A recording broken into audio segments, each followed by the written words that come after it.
Hi everyone, welcome back to Orange United with me, Christina. So here we are again after another frustrating performance from West Ham at the weekend against Palace. I'm not going to delve into the game too much because we've probably seen loads of different reviews by now, but all I will say, it was a game of two halves really. We deserved to win in the first half, they deserved to win in the second. So the 1-1 draw was probably the most plausible result, but it literally felt like I was being transported back in time to watch a Moyes game from last season. Trying to defend a 1-0 lead is just extremely difficult and frankly ridiculous. I was a bit disappointed actually, because I just wanted something a bit more convincing to back up the Liverpool performance, but it is what it is. I've seen far worse performances from West Ham, that's for sure, but I think if anything it just highlighted the problems that we've got in the team, or the weaknesses I should say. I think you're looking to spend 100 million again in the summer easily, if you were to get rid of the Deadwood and sell Arnautovic, because let's be honest, he couldn't care less about being here, and neither could I really. He's thrown his toys out the pram and unsettled the team. I said in January that this is a Pite situation, and that's exactly what's happened, which is annoying because we had a fantastic December, and I hold him responsible for what happens in January really. But no, as long as he's got his improved pay packet, that's all that matters at the end of the day, isn't it? I mean, it's an absolute joke. But with that in mind, I think strikers are probably the top of our shopping list really.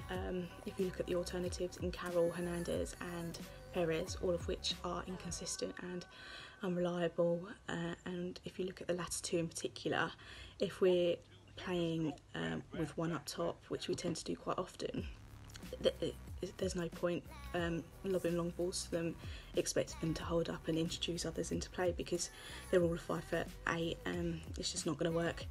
And unfortunately with Carroll, although on his day he could be unplayable, it just doesn't happen that often sadly, and he's too one-dimensional for Pellegrini's style of play. So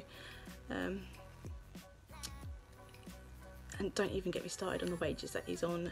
They're not justified. He's stealing a living as a footballer, but then again he's got to be able to afford the season ticket he's got in the treatment room, so that's that. So yeah, as you're all aware, we are notorious for injuries, especially long-term ones, and we found ourselves with quite a few of them this season, literally down to the bare bones.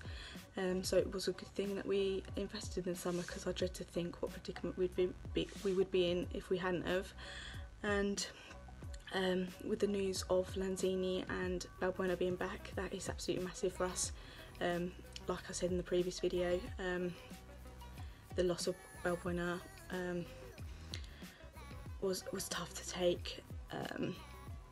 The defence has looked extremely vulnerable, and we can't rely on Ogbonna anymore, unfortunately, which is a shame, because I had a bit of a soft spot for him after the 15-16 season with Bilic, and ironically he's actually come into a bit of form the last couple of games, so if that continues, Balbuena might find it difficult to get back into the team. But with Lanzini, I mean, how much have we missed him? The midfield has been a massive problem this season in particular. It's looked very lacklustre, and we've missed that creative spark, someone that's able to unlock the defence with a key pass, and I'm really looking forward to him working with Anderson when he's back. But also another person I don't want to forget about is Nasri.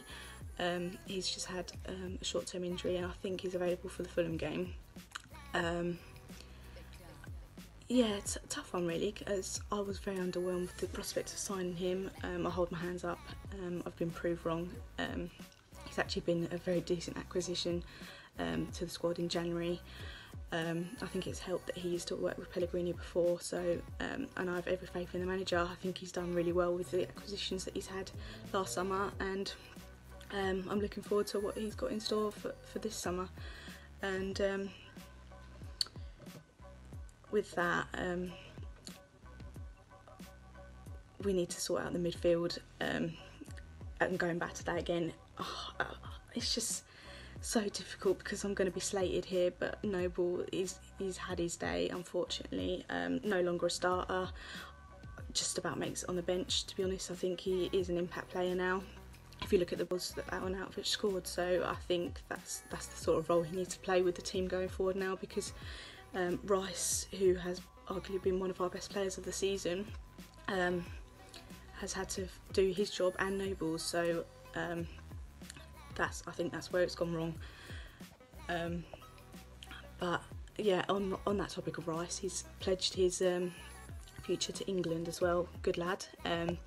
Which makes sense really, because he grew up in like Essex area, so I think it'd be stupid not to. And there's not that much competition for places, I believe. I think Dyer's like the only one that can play in that position, and he's unreliable as well. And obviously, he plays for Spurs, so obviously you don't want to see someone like that in the team. But yeah, good luck to him, and wish him all the best for that. And yeah, I think also got a game coming up against Fulham on the 22nd, and the team have just gone out to Malaga for some warm weather training. It was controversial last season because the team went to Miami after that shambolic game against Burnley, which proved beneficial in the end, because they went on to then thrash Southampton 3-0 at home. So if they go and do that against Fulham, then I'm all for it. But I just wanted to finish off by mentioning the women's team as well, if I may. A bit similar to the men's team with regards to brand new team, manager, backroom staff and league as well. They're in the WSL, which is the Women's Super League, and they're doing alright, to be fair. They're playing against a top team, something that they've never done before, so I just wanted to wish them all the best in their upcoming game against Huddersfield in their 5th round FA Cup tie on Sunday at Rush Green, something the men haven't been able to achieve since 2016, so I just thought I'd get that in there. But yeah, let me know your thoughts, like, comment, subscribe to the channel as well, so I'll see you soon.